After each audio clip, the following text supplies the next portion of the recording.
La Banque centrale européenne qui a donc baissé une nouvelle fois hier, 6e fois, ses taux directeurs depuis l'été dernier. Désormais, le taux de dépôt est à 2,5%. Bonjour John. Bonjour David. John Plassard pour la Banque Mirabaud en duplex avec nous.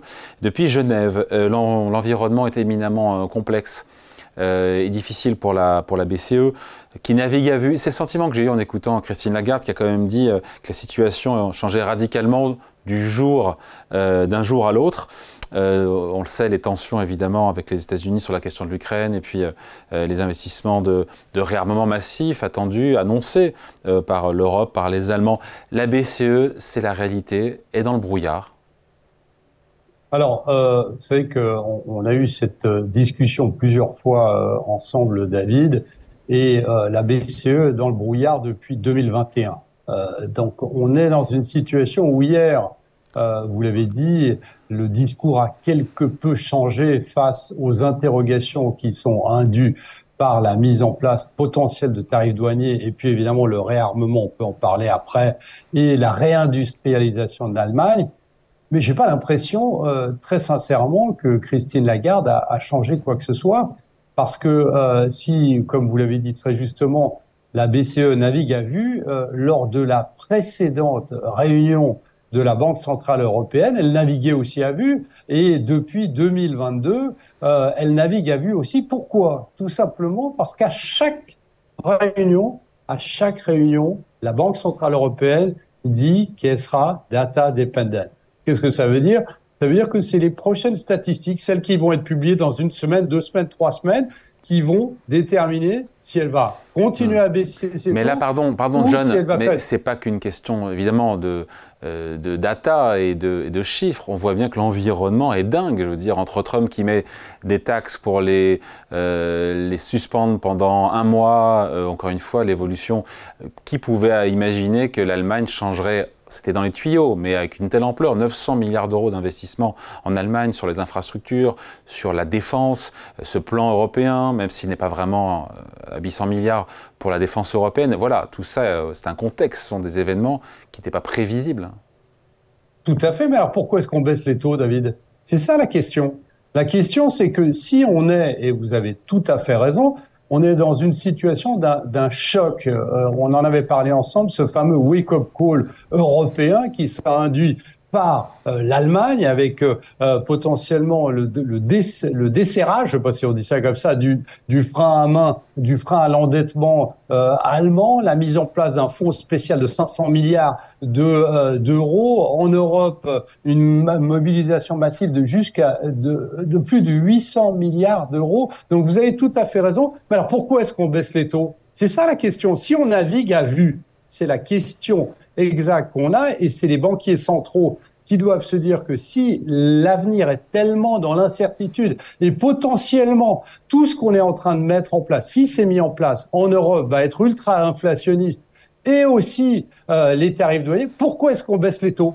C'est ça la question. Parce que John, pardon, moi j'ai un début de réponse. Parce que l'activité est toujours hyper molle en zone euro, même s'il y a quelques petits frémissements, et parce que l'inflation se rapproche de la cible des 2%, et ça libère un peu d'espace pour baisser les taux.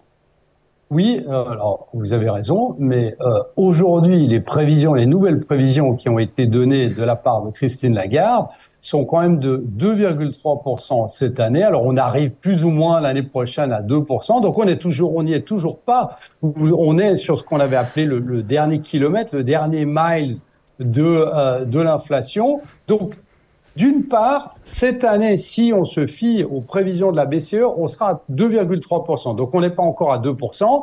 Et on a de forts risques qui sont induits par les dépenses budgétaires et par les tarifs de Donald Trump que ces 2,3% sont faux et qu'on sera au-delà de ça. Alors, si on est dans l'incertitude, je me répète, vous savez, on a souvent parlé de la Banque centrale européenne et des moyens qu'elle avait de faire baisser l'inflation ou monter l'inflation. Et on avait vu que dans leur fameuse caisse à outils, la toolbox, comme ils disent, eh bien, il y avait beaucoup de choses, mais la seule chose qui théoriquement fonctionnait, c'était la hausse et la baisse de taux.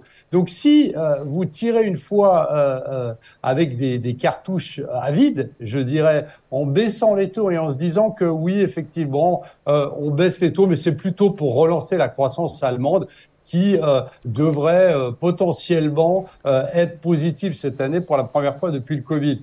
Je suis pas d'accord. Je suis pas d'accord que si, réfléchissez, si vous êtes un chef d'entreprise et vous vous dites, bah écoutez, moi je dois investir de l'argent, je dois prêter, je dois emprunter de l'argent aux banques, et pour ce faire, eh bien j'ai besoin d'une guideline de la Banque centrale européenne. Peu importe si les taux baissent, moi ce que je veux être sûr, c'est qu'ils vont pas remonter drastiquement parce que on n'a pas maîtrisé l'inflation. Et c'est ça le problème, c'est cette incertitude européenne aujourd'hui qui pousse à la croissance négative, je dirais, qu'on a et qu'on avait par le passé. Donc c'est pour ça que je suis, et peut-être que je le dis à chaque fois qu'on commente la BCE, dans un niveau de frustration qui dépasse peut-être tout entendement lorsqu'on parle de la Banque centrale européenne, parce que d'un côté, on a eu un choc, des annonces chocs qui ont été faites juste avant la Banque centrale européenne, et de l'autre, on continue de dire, bon, bah, on baisse, et puis on verra ce qui va se passer à la prochaine réunion. Et je vous rappelle quand même qu'il n'y a pas très longtemps, le consensus pariait sur 5 baisses de taux en 2025, eh bien là, on est plutôt proche de encore une baisse de taux. Goldman Sachs dit qu'il y aura une baisse de taux, je ne dis pas qu'ils ont raison, mais on est en train de voir que le consensus est en train de totalement et radicalement bouger. Donc a priori, la suite des opérations, c'est quoi? C'est le mois d'avril. D'ailleurs, on aura le gouverneur de la Banque de France qui viendra le lendemain sur Boursorama pour expliquer la décision qu'aura prise la BCE, François Villeroy de Galhau. De plus en plus de gouverneurs d'ailleurs plaident pour une pause en avril. Les marchés donc baissent, price une ou deux baisses de taux supplémentaires. Qu'est-ce qui se passe en avril? On ne sait pas. Alors, tout est ouvert.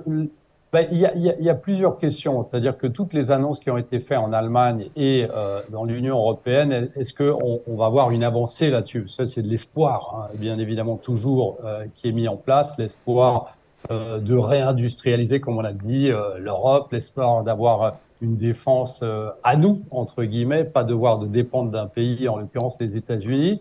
Et en même temps, vous savez que les tarifs de Donald Trump n'ont pas encore été mis en place sur l'Europe très concrètement. Et on attend l'annonce de Donald Trump parce qu'elle devrait arriver pour potentiellement négocier avec nous en Europe et potentiellement en avril, eh bien, on aurait ces annonces. Donc, on ne peut rien dire aujourd'hui. Moi, j'aurais préféré, et je le répète, que la Banque centrale européenne ne baisse pas ses taux et dise un message très clair en disant, ben voilà, on a une incertitude très forte liée à, d'un côté, des bonnes choses, hein, la mise en place d'une relance européenne, et de l'autre côté, eh bien, les incertitudes liées au gouvernement Trump. Et y a une chose aussi qui m'a marqué hier, c'est que vous dites que Christine Lagarde dit que la Banque centrale européenne est en train de devenir nettement moins restrictive. Bon, on le voit, hein, bien évidemment. Mais d'un autre côté, vous avez la hausse explosive des rendements en Europe qui pourrait rendre la politique budgétaire ultra restrictive. Donc on est ici dans une confusion qui est aussi très importante concernant le fait qu'on soit restrictif ou non. Donc, il faut expliquer, pardon John, c'est hyper important, mais il faut expliquer un petit peu. Là, on parle des taux courts, les taux directeurs. C'est vrai que sur les taux longs de marché, les taux souverains à 10 ans, on a eu, suite aux annonces d'investissements massifs en Allemagne et en Europe, des hausses très violentes sur toutes les dettes européennes, françaises, italiennes, espagnoles, allemandes, 30 à 40 points de base. Je parle sous votre contrôle, hein, en même pas 48 heures. Dans quelle mesure c'est contrariant pour la BCE et ça rend parce qu'on se dit effectivement ça rend les conditions de financement de l'économie et des agents économiques plus restrictives?